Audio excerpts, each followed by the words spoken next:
increasing your work capacity for powerlifting, bodybuilding, fitness, and the like. So we're bringing to you today a video to talk a little bit about how to increase your work capacity. For those of you that are not familiar with the term, it's a sciencey word. It's basically a fancy way of saying how well you can tolerate a lot of work. So the short answer to today's video is basically just do more work, okay? And this can be applied to any really physical area of your life, whether it be a sport, track and field, soccer, dancing, bodybuilding, powerlifting. Obviously, we're going to focus on how did my 30-inch biceps. Very short is, do you need more work? Do you need to do more work to take on more, right? Or can you just be smart and about it, depending on how you go programming your work, your training. So I'm going to be again looking down my notes. Now, this is a territory, in my opinion, that's worth exploring, especially if you are new to fitness, lifting, and the like, and you're not sure how to, I gotta show off my pecs. There are three things that I'm going to touch up on. So the first one that you can do to increase your work capacity is you can increase the frequency you do an exercise during the week.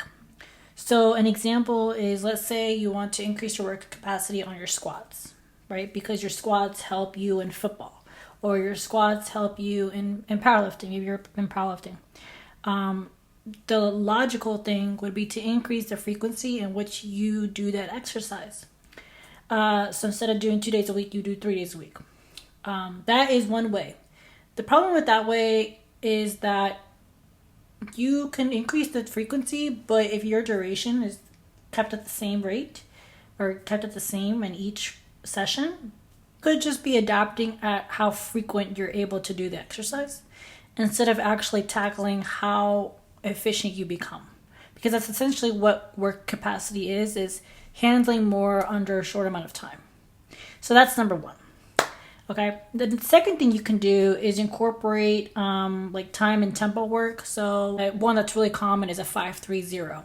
So let's say you're going to bench press. Okay. So you're going to unrack the bench barbell and you're going to lower it 5 seconds. 5, 4, 3, 2, 1.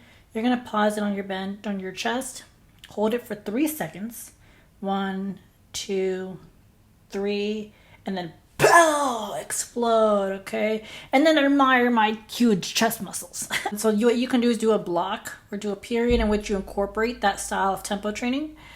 Another thing that you can do is basically good old school time and attention. So, which is essentially what I just described, but another way you can look at it is every minute on the minute. So let's say you have every minute on the minute for 5 minutes and you're going to bench 135 for every minute on the minute for 3 reps. Clock for 5 minutes. At the beginning of the 5 minutes, you will unrack and do 5 reps. Complete those 5 reps in 10 seconds, okay? You're going to have now 50 seconds of rest and you're going to start and resume at your second minute. Do another 5 reps. You complete that in 12 seconds. Now you have 48 seconds to rest, and so on and so forth. You continue to do that every minute on the minute of that 5 minutes in which you are training. Okay, this is really effective and really common in sports like CrossFit or just circuit training in general. But it works if you are smart about it. So you can try that for about 4 weeks.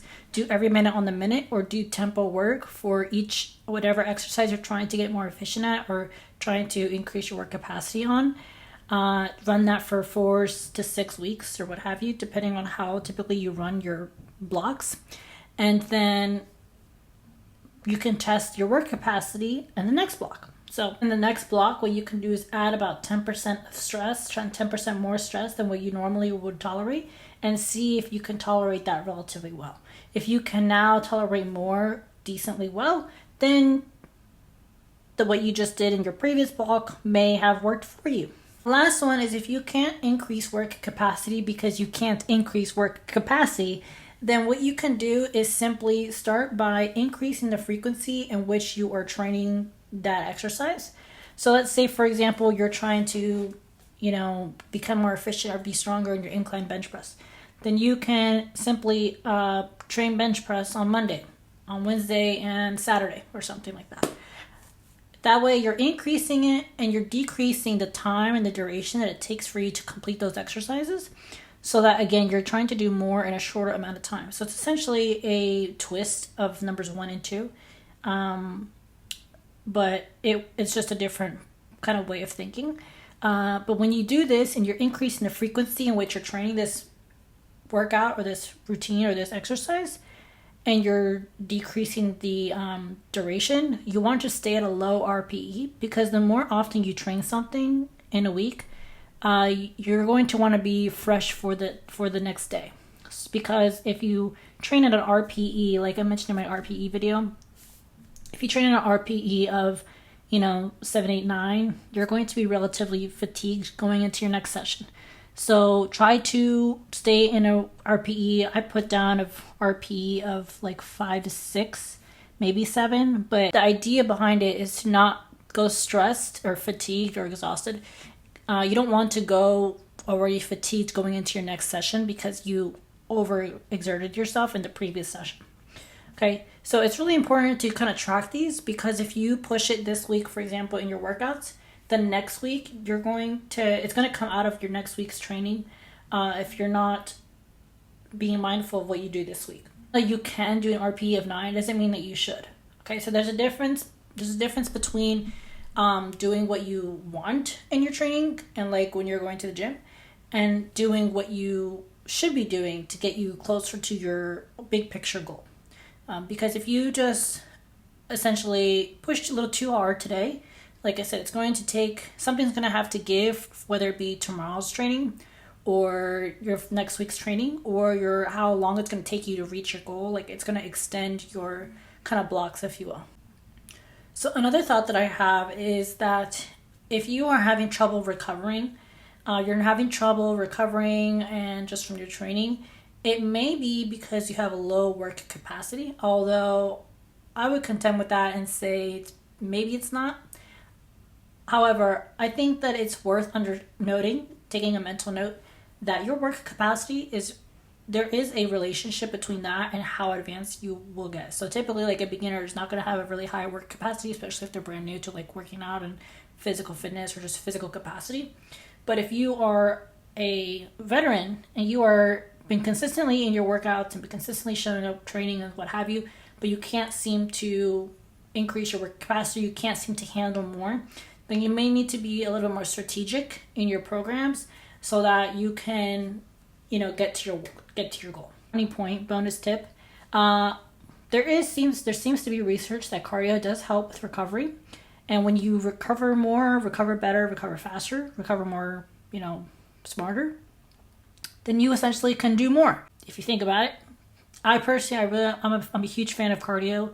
Cardio has a lot of benefits, not only for your health, but just for recovery purposes. And you don't have to go doing HIIT training, but something as simple as walking, going for a 20-minute walk, 30-minute walk after you finish your lifting. So those are my tips on how to increase your work capacity. Long story short, maybe you need to do more work. That is a territory worth exploring, depending on where you are, how advanced you are. Sometimes more work is not the answer. Sometimes more is just more. So it just depends on where you are and how you personally respond, because not everyone's going to respond the same to different protocols.